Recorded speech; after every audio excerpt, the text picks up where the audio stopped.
G'day folks, Andy here from McDowall Manor.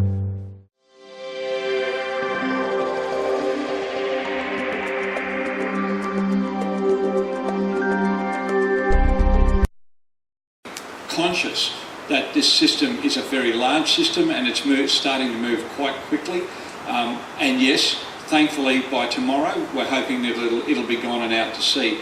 But between now and then, if people take their normal precautions, if they're in low-lying areas, they ensure that their property's safe, but more importantly they ensure that their family's safe, meaning that if your area normally floods in these sorts of circumstances, go and stay with relatives somewhere safe. Take your family and get out of the place now. We can, particularly you've seen the state government's taken the unprecedented step to send non-essential workers home so that they can make preparations. I'd ask all employers to think about that, particularly down here in the south.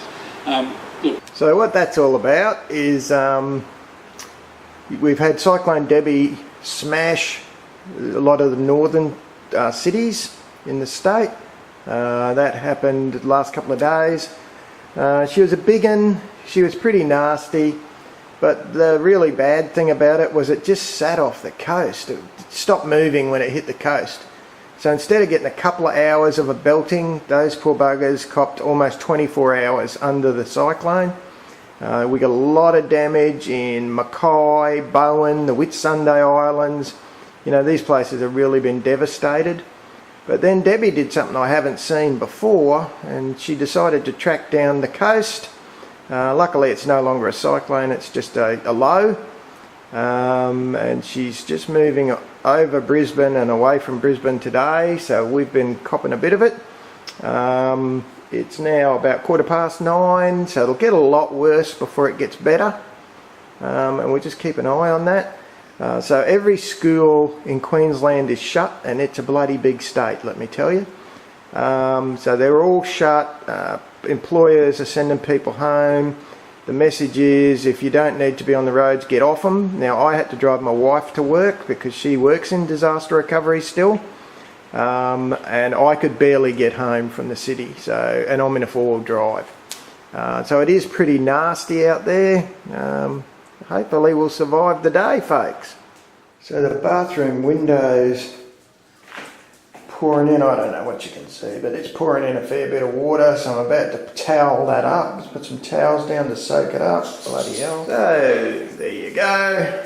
That's solved the rest of that. A little bit of water lying around on the little dog's yard, but not a lot. We're in a bit of a lull at the moment, thank goodness.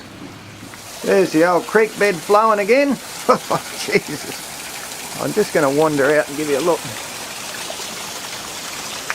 So that's that normally fake creek bed that I put into the front yard. That's got a couple of holes designed to catch some of that water.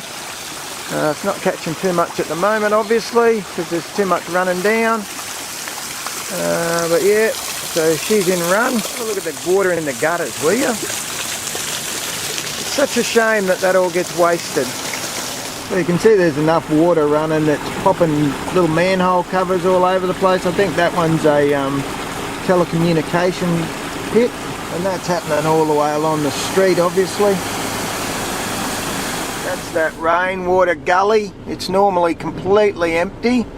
Obviously not completely empty at the moment, and given that the rain's going to get worse, we might actually see that burst its banks onto the road today. There you go, there's a fair torrent of water down there. You can see it towards the end there. Let's see if I can zoom down there. Well and truly up where it's not expected to be. That little fountain in the Japanese garden starting to fill up as well. So we're alright so far. So it's 9:30 now. You can probably see the rain's certainly picking up as expected. There's a lot of stuff on the news about Brisbane's protected by 3 dams. We had big floods here in 1974, and they built a series of dams to make sure that we wouldn't get hammered that badly again. Now we did get hammered pretty badly in 2011,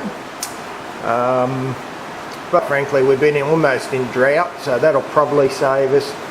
And in a sense, you know, getting this amount of water is probably one of the best things that'll happen for a couple of years.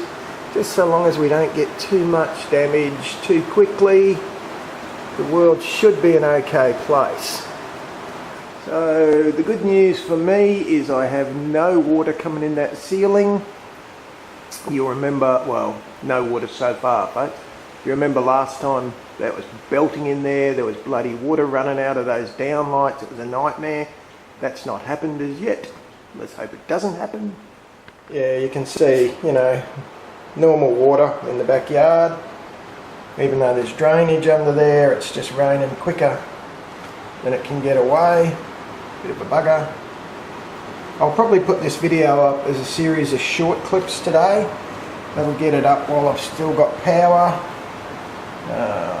We don't often lose power, but you know, when it gets real bad, the wind's supposed to come in to salve, so if you don't hear from us for a little while, chances are we've lost the internet and or power.